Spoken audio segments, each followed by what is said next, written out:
नाजरीन आदाब, मुनसिफ टीम में आपका खैर मकदम है। आप देख रहे हैं आंध्रा तेलंगाना न्यूज। सबसे पहले नजर डालते हैं हेडलाइंस पर।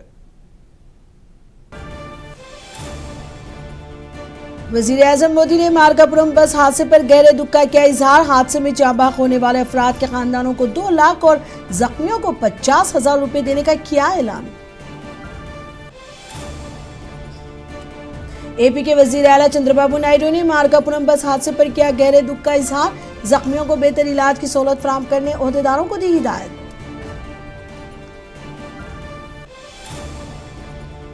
वजीर आला रेवंत रेड्डी ने मार्कापुरम बस हादसे पर किया गहरे दुख का इजहार। जाँ बहक अफराद के लवाकीन से ताज़ियत का किया इजहार।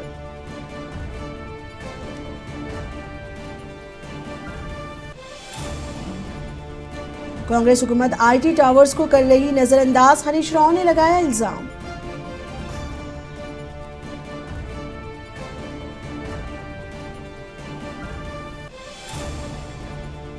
बीआरएस के कायदीन ने बीसी तबका को 42% रिजर्वेशन फराहम करने का किया मुतालबा। गन पार्क पर किया एहतजाज।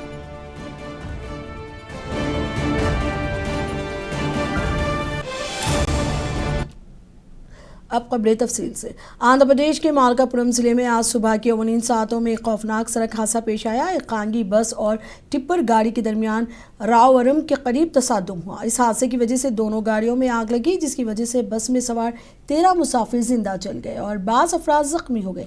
जराये के मुताबिक तकरीबन 40 मुसाफिरों के साथ बस तेलंगाना के जगतियाल से नेल्लूर जिले को जा रही थी। ये हादसा पेश आया। बताया जाता है कि मरने वालों का ताल्लुक वंजामूर और उदयगिरी और दिगर इलाकों से है। इतला मिलते ही रेस्क्यू टीम मौके पर पहुंच गई और जख्मियों को इलाज के लिए मार्कापुरम सरकारी अस्पताल को मुंतकिल कर दिया। पुलिस ने केस दर्ज कर लिया और तहकीकात जारी है।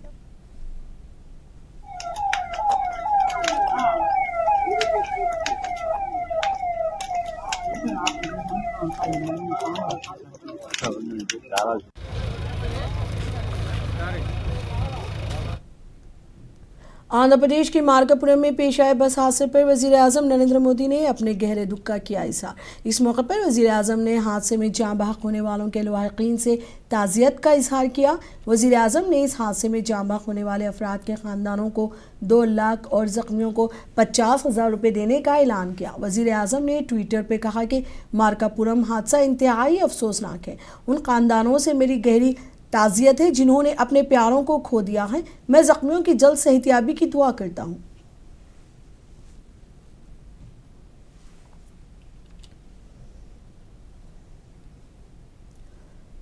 आंध्र प्रदेश के वजीर आला चंद्रबाबू नायडू मार्कापुरम बस हादसे पर गहरे दुख का इजहार किया। उन्होंने जिलाई ओहदेदारों से बात की और हादसे की तफसीलात से वाकिफियत हासिल की। जाँ बहक अफराद के लवाकीन से ताज़ियत का इजहार किया और जख्मियों को बेहतर इलाज फराहम करने की हिदायत दी। वजीर आला ने हादसे की वजूहात की जामी तहकीकात करते हुए रिपोर्ट पेश करने का हुक्म दिया। वजीर आला ने कहा कि हुकूमत जाँ बहक होने वाले अफराद के लवाकीन की मदद करेगी।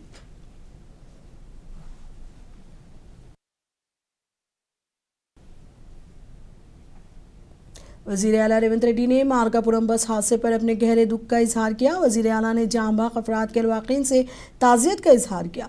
उन्होंने हादसे में जख्मी होने वालों की जल्द सेहतयाबी की ख्वाहिश की। वजीर आला ने इस हादसे में मरने वालों और जख्मियों की तफसीलात आंध्र प्रदेश के चीफ सेक्रेटरी से हासिल करने तेलंगाना के चीफ सेक्रेटरी को हिदायत दी।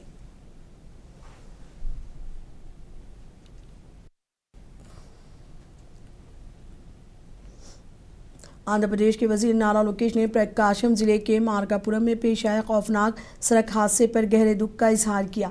उन्होंने हादसे में जाँ बहक होने वालों के अहल खाना को यकीन दिलाया कि हुकूमत उनकी हर तरह से मदद करेगी। उन्होंने मरने वालों के लवाहिकीन से दिली ताज़ियत का इजहार किया। लोकेश ने जख्मियों को बेहतर तिब्बी इलाज की सहूलत फराहम करने ओहदेदारों को हिदायत भी दी।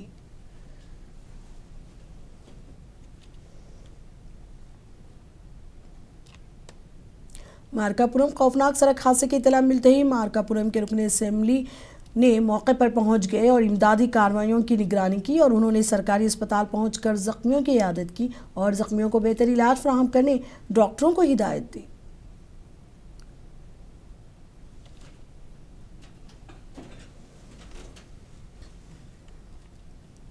मार्कापुरम के ज्वाइंट कलेक्टर पी श्रीनिवासलू ने बस हादसे पर अपने गहरे दुख का इजहार किया।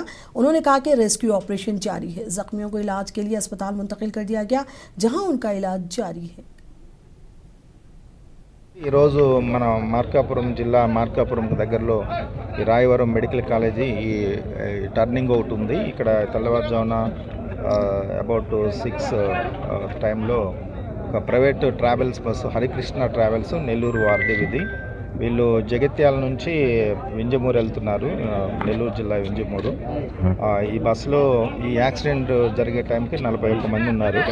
ఈ 41 మందిలో ఇప్పుడు మనం 18 మందిని హాస్పిటల్కి మేజర్ ఇంజరీస్ ఉంటే వాళ్ళకి హాస్పిటల్కి పంపించాము. ఇక బస్సులో మనకంటే ఆనవాళ్ళని బట్టి 13-14 మంది బర్న్ అయినట్లు కనిపిస్తుంది. బట్ ఇంకా నంబర్ ఇంకా 4-5 పెరిగేటట్లు ఉంది. ఎందుకంటే 41 మంది ఉన్నప్పుడు మనకు అక్కడ 18 మందే కనిపిస్తున్నారు. మిగతా వాళ్ళు ఏమైనా దూకి వెళ్ళిపోయారా లేకపోతే ఏంటనేది అది చూడాలి. అట్లనే ట్రావెల్స్ వాళ్ళని కూడా కాంటాక్ట్ చేశాము. అతను నెల్లూరులో ఉన్నాడు, హరి అని. అతను చెప్పడం ఏంటంటే ఈ బస్సు అనేది వాళ్ళు హైర్ చేసుకున్నారని చెప్తున్నారు.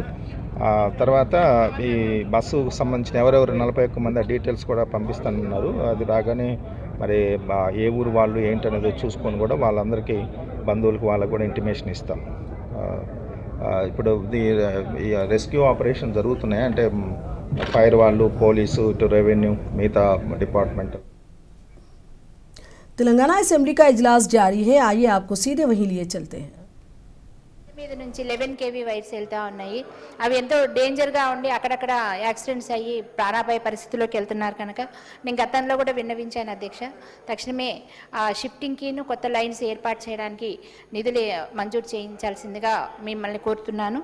అలాగే ఇంకొక ముఖ్య విషయం ఏంటంటే గ్రామ పంచాయతీలు కొత్తగా ఏర్పాటైనప్పుడు ఫీల్డ్ అసిస్టెంట్స్ని కొత్త వాళ్ళని నియమించలేదు అధ్యక్ష.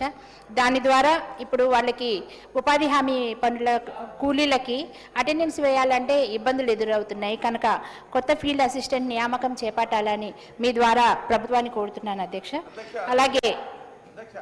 అలాగే మాకు ట్రైబల్ విలేజెస్ ఉన్నాయి అధ్యక్ష తాళ్ళపేంట రెవెన్యూ పరిధిలో. గతంలో అది సర్వే నంబర్లు 365 వరకు ఉండాల్సింది పోగా వాళ్ళు ఎక్కువగా తప్పు చేసేసి మిగతావన్నీ కూడా 625 సర్వే నంబర్ల వరకు ఇవ్వడం జరిగింది అధ్యక్ష. అయితే వాళ్ళకి పాస్బుక్లు ఇవ్వలేదు. అలా సుమారుగా తాళ్ళపేంట, గంగదేవిపాడు, మరి పెనుబల్లి మండలంలో ఇంకా కొన్ని విలేజెస్ కలిపి సుమారుగా 2000 ఎకరాల దాకా ఈరోజు పాస్బుక్లు జారీ అవ్వలేదు కనుక వారికి ఎంజాయ్మెంట్ సర్వే చేపించి వారికి కొత్త పాస్బుక్లు జారీ చేస్తే వాళ్ళు కూడా గవర్నమెంట్ నుంచి వచ్చే అన్ని పథకాలు కూడా అర్హులవుతారని మీ ద్వారా విన్నపం చేసుకుంటున్నాను అధ్యక్ష. థ్యాంక్ యూ అధ్యక్ష. గౌరవ సభ్యులు ఏదైతే అడిగారో ఒక్క సత్తుపల్లి నియోజకవర్గంలోనే కాదు రాష్ట్రంలో అనేక ప్రాంతాల్లో ఇటువంటి సమస్యలు ఉన్నాయి. తప్పకుండా రాబోయే రోజుల్లో ప్రతి రెవెన్యూ విలేజ్ని సర్వే చేసే దాంట్లో భాగంగా ఈ సమస్యలన్నీ పరిష్కారం అవుతాయి. వీరి మిగిలిన విషయాలు కూడా నోట్ చేసుకోవడం జరిగింది అధ్యక్ష.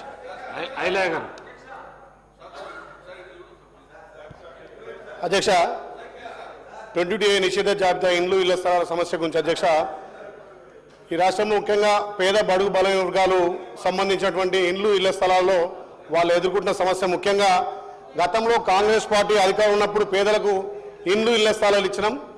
కాలక్రమేణా అక్కడ వాళ్ళు ఇండ్లు కూడా కట్టుకోవడం జరిగింది అధ్యక్ష. మరి ఈ మధ్య కాలంలోనే మనకు అధికారులు ఇచ్చిన సమాచారం ప్రకారం గౌరవ హైకోర్టు సర్వే చేసి ఆ భూములను నిషేధ జాబితాలు చేయాలని చెప్పి రిజిస్ట్రేషన్ యాక్టు 1908 ప్రకారం ఆ భూములను కూడా నిషేధ జాబితా పెట్టడం వల్ల 22 చేర్చడం వల్ల ఒక్క మా యాదాద్రి భువనగిరి జిల్లా అధ్యక్ష 49,650 ఇండ్లు అధ్యక్ష. దాన్ని ప్రతిపక్షాలు కాంగ్రెస్ వచ్చాక నిషేధ జాబితా పెట్టినాయి. ఆ ఇండ్లు కూలుస్తారని చెప్పి మా యాదాద్రి భువనగిరి జిల్లా ముఖ్యంగా ఆలేరు భువనగిరి అధ్యక్ష రోజు బీజేపీ బీఆర్ఎస్ ధర్నాలు చేస్తున్నాయి అధ్యక్ష.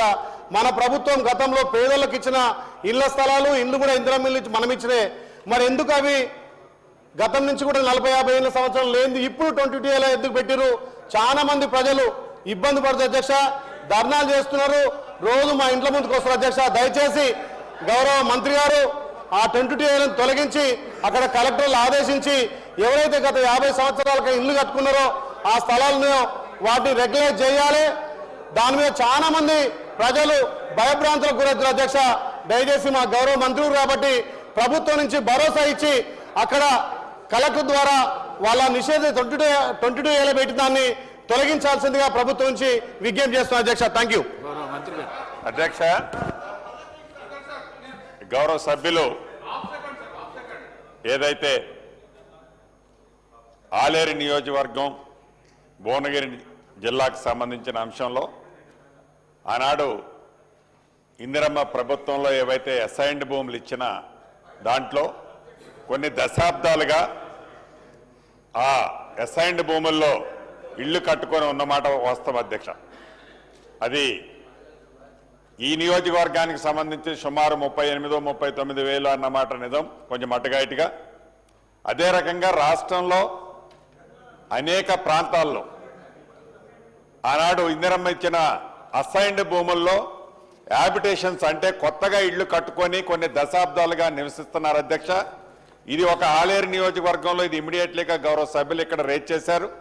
తమరు నియోజకవర్గంలో ఉన్నది, ఇక్కడ ఉన్న గౌరవ సభ్యులు అనేక మంది నియోజకవర్గాల్లో ఈ సమస్య తలెత్తు.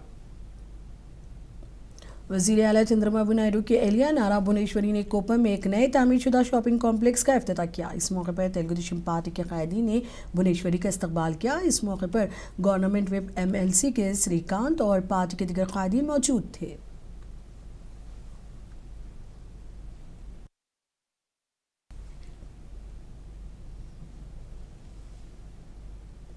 BRS के अरकान असेंबली ने BC तबका को 42% रिजर्वेशन फराहम करने का मुतालबा करते हुए हैदराबाद के गन पार्क पर एहतजाज किया। इस मौके पर उन्होंने कांग्रेस हुकूमत को तनकीद का निशाना बनाया और BC कॉरपोरेशनों को फंड जारी करने की मांग की।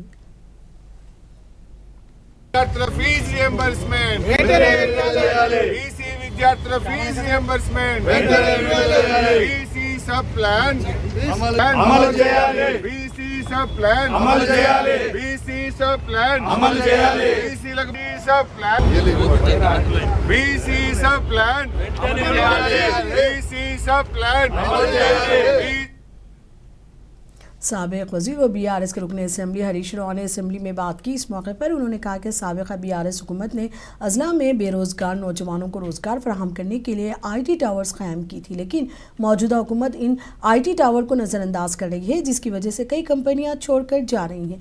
सिद्दीपेट में पहले IT टावर में 18 कंपनियां काम करती थी, अब सिर्फ 11 कंपनियां काम कर रही हैं। IT टावर में काम करने वाले आउटसोर्सिंग मुलाजमीन को 4 माह से तनख्वाह अदा नहीं की गई है। उन्होंने टावर्स के मसाइल को हल करने हुकूमत से मुतालबा किया।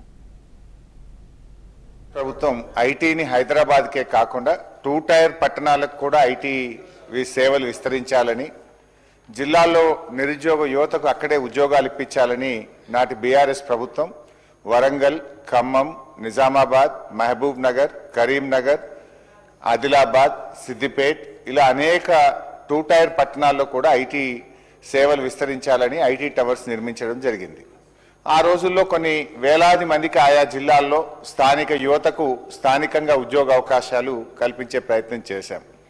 అయితే ఈ ప్రభుత్వం మరి కారణం ఏదైనా అది ఉద్దేశపూర్వకమా బట్ ఏదైనా కూడా ఆ ఐటీ టవర్స్ను ఈ ప్రభుత్వం నిర్లక్ష్యం చేస్తూ ఉంది. నిర్లక్ష్యం చేయడం వల్ల గతంలో వచ్చిన కంపెనీలు కొన్ని వెనక్కు వెళ్ళిపోతున్న మాట వాస్తవమా? మరి ఐటీ టవర్స్ను ప్రభుత్వం ఎప్పటికప్పుడు రివ్యూ చేసి కొత్త కంపెనీలను ఆహ్వానించి ఆ 2 టైర్ పట్టణాల్లో జిల్లాల్లో ఆ యువతకు ఉద్యోగాలు ఇవ్వడానికి ప్రభుత్వం ఏ రకమైన చర్యలు తీసుకుంటుందని నేను మీ ద్వారా మంత్రి గారిని అడుగుతా ఉన్నా.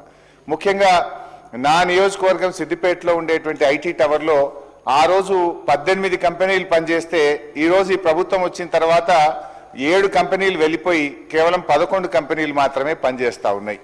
ఈ మధ్య నేను అక్కడికి విజిట్ చేసినప్పుడు అధ్యక్ష, అక్కడ ఇంటర్నెట్ బిల్ కట్టకపోవడం వల్ల ఐటీ టవర్కే ఇంటర్నెట్ కట్ అయినటువంటి పరిస్థితి కనబడ్డది.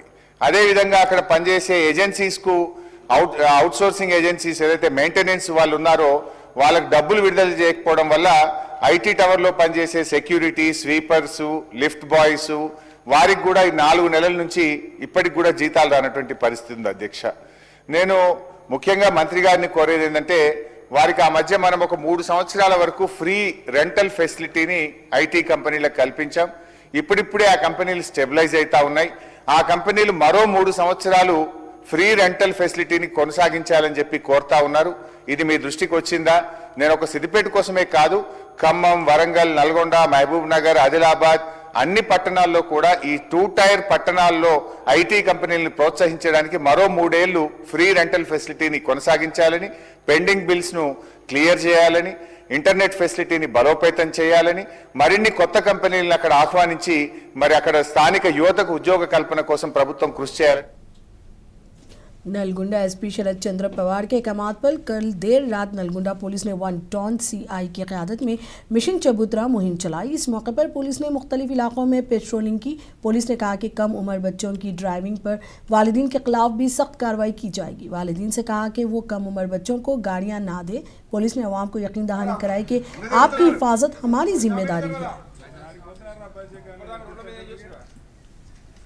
आरसी చూపించండి ఫింగర్ ప్రింట్ ఉందా ఫింగర్ ప్రింట్ చెక్ చేయించండి పోతున్నారా మళ్ళీ డ్రైవింగ్ లైసెన్స్ ఏరే तुम्हारे ఎందుకు తిరుగుతున్నావు ఈ టైంలో నీకు లైసెన్స్ లేకుండా ఎంజాయ్ కొట్టేస్తున్నావా మరి मध्य प्रदेश के शहर जबलपुर में फेनिंगो एडवेंचर एरिना नामी गेम जोन में अचानक आग लगी। इस हादसे में एक शख्स की मौत हुई। हादसे की इत्तला मिलते ही रेस्क्यू टीमें मौके पर पहुंच गई और आग पर काबू पा लिया। पुलिस ने कहा कि इस मामले में केस दर्ज कर लिया है और मजीद तहकीकात जारी है।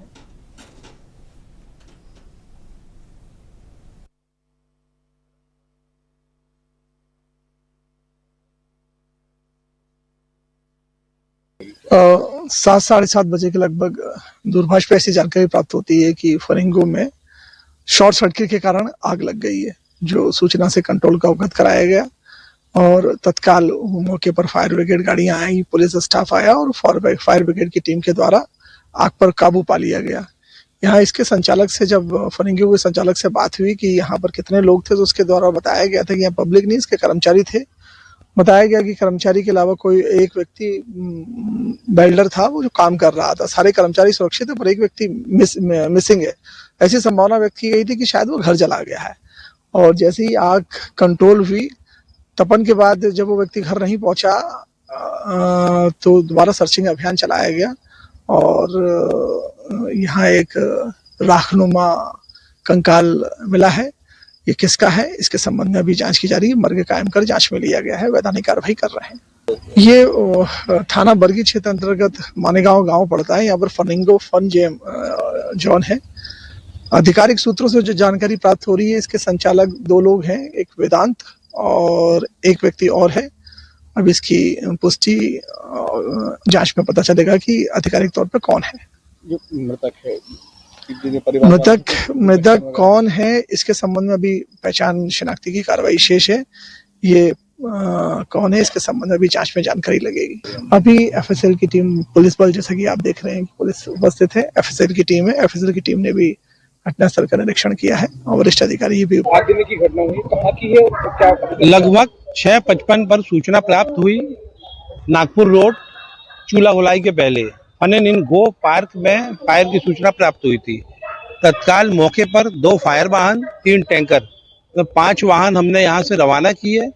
हमारी टीम वहाँ पहुंचकर 1 घंटे की मशक्कत के बाद फायर को काबू पाया।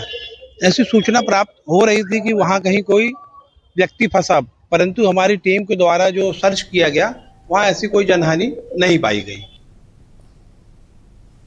उत्तर प्रदेश के कानपुर जमाई फ्लाईओवर पर एक ट्रक में आग लगी। इत्तला मिलते ही फायर ब्रिगेड की टीमें मौके पर पहुंच गई और आग पर काबू पाने का काम जारी है। ताहम इस वाक़े में किसी जानी नुकसान की इत्तला नहीं है। इस मामले में केस दर्ज कर लिया गया और तहकीकात जारी है।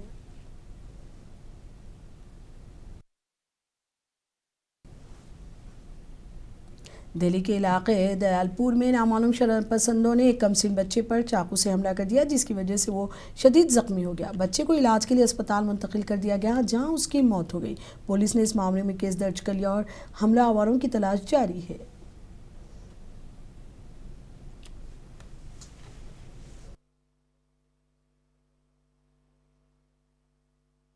सर, हत्या का हमें जो है, हम घर में अंदर बैठे हुए थे, बच्चे परिवार का सोने के लिए हम जा ही रहे थे ऊपर से, तो हमारी किसी ने बाहर से आवाज लगाई हमारी मैडम को कि भाई ऐसे ऐसे, तो चिल्लाए। तो फिर वो बाहर आई, बाहर आके उन्होंने देखा तो फिर मुझे भी आवाज लगाई उन्होंने कि हाँ एक बच्चा घायल पड़ा हुआ है और बहुत बुरी अवस्था में, उसका ब्लड वगैरह बह रहा था। तो इंसानियत के नाते हमने उनकी थोड़ी हेल्प करी। उनका जब ब्लड जा रहा था कपड़ा वगैरह लगाया, कोशिश की। तुरंत हमने 100 नंबर पे कॉल किया कि भाई ऐसे ऐसे सर यहाँ पे कोई वारदात हो गई है। अब वो कहाँ से बच्चा आया था, कौन लोग थे, उसके बारे में हमें कोई जानकारी नहीं। और रात को जब पुलिस ने इंक्वायरी वगैरह की होगी तो जब पता लगा यहीं आसपास के कोई हैं, वो आपस में है क्या है कुछ नहीं पता हमें। हाँ, इतनी ही जानकारी हमारे पास थी। उसका नाम सुभान था जी, सुभान मलिक। कितनी उम्र रही होगी? 15 साल का था। क्या हुआ था बच्चे के साथ? बस मेरे बच्चे को 8 बजे घर से निकला है जी। वो मैंने उसको चांद मस्जिद पे देखा 9:15 मैं हॉस्पिटल जा रहा था, मैं उसको वहाँ छोड़ के गया हूँ। उसके बाद में फिर मेरे को जो है ना 12 साढ़े 12 बजे खबर मिली कि उसका 3-4 लड़कों ने मिलकर मर्डर कर दिया, चाकू छुरी मार दी उसमें। पुलिस से आप लोगों की बात हुई है आपकी? जी, पुलिस वालों से बात हुई थी। पुलिस वालों ने हमें भेज दिया, कहने लगा आप घर चले जाओ और 9-10 बजे करीब आना, बाकी हम कार्रवाई कर रहे हैं, उन जो बच्चों ने मारा उनको पकड़ेंगे। अब मैं प्रशासन से बस यही चाहता हूँ सर कि मतलब उन बच्चों को, या बच्चे हैं या बड़े हैं या जो भी हैं, उनको कड़ी से कड़ी सजा मिले सर। अगर बच्चे हैं तो उनको ये ना हो कि 2-3 साल के अंदर नाबालिग की उम्र में उनको छोड़ दिया जाए। मेरा बच्चा तो चला गया सर, मैं क्या करूँ बताओ, मैं तो बहुत मैं यही चाहूंगा प्रशासन से कि प्रशासन जितनी भी कड़ी से कड़ी सजा दे, बस मेरे लिए ये काफी है। बस मैं और कुछ नहीं चाहूंगा, बस प्रशासन उनको उम्र कैद की सजा दे कम से कम, या तो फांसी दे या उम्र कैद दे। मुल्क भर में एलपीजी की किल्लत मुसलसिल घरानों पर असरअंदाज हो रही है। जम्मू में एक रजाकार ग्रुप के अरकान ने राम रसोई का आगाज़ किया। उनका कहना है कि इसका मकसद उन लोगों की मदद करना जो सिलेंडर तक रसाई के लिए जद्दोजहद कर रहे हैं। साथ ही साथ गैस का तहफ़्फ़ुज़ भी है ताकि एलपीजी की सप्लाई को उन लोगों तक पहुँचाया जा सके जिन्हें उनकी सबसे ज़्यादा ज़रूरत है।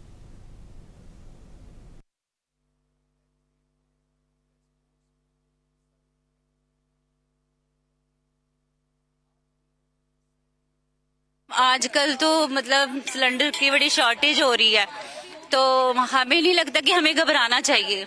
तो कोई बात नहीं, पहले भी तो लोग गांव में चूल्हे वगैरह जलाते थे, तो कोई इसमें हमें कोई वो दिक्कत नहीं है कि हम चूल्हे पे भी खाना बना सकते हैं। जब कभी कोई संकट देश के ऊपर आता है तो हम लोग मिलके उसकी तैयारी सैनिक कॉलोनी पहले से करती है, जैसा कि पूरे देश ने तैयारी की, कोविड आया तैयारी की। ऐसे ही आज जो सिनेरियो बना हुआ है पूरी वर्ल्ड का, जैसे आप टीवी में देख रहे हैं हर तरफ क्या चल रहा है, तो उसको आने वाले टाइम में जो पेट्रोलियम प्रोडक्ट्स की क्राइसिस वर्ल्ड वाइड होने वाले हैं, उससे निपटने के लिए हमने कम्युनिटी किचन जो साझा चूल्हा गांव में चलता था, अब अर्बन और सेमी अर्बन एरियाज में भी इसको स्टार्ट कर दिया है। ये हमारा स्टार्टअप है। यहाँ एक चूल्हे में 10 घरों का खाना बनना है, 10 हाउसेज का। आप सोचिए 9 घरों की गैस बच रही है इससे। ये जो गैस बचेगी नीडफुल लोगों को जाएगी।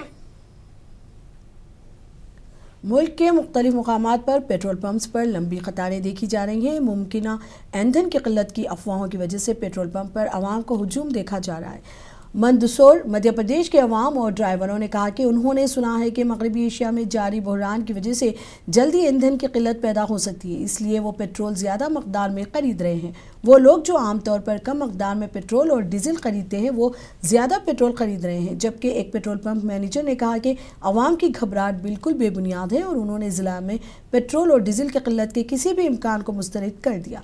जबकि ऐसे ही वाक़यात उत्तर प्रदेश के अयोध्या में देखने को मिले। पेट्रोल और डीजल की किल्लत की अफवाहों के बायस शहर के कई पेट्रोल पंप्स पर लोगों का हुजूम देखा गया।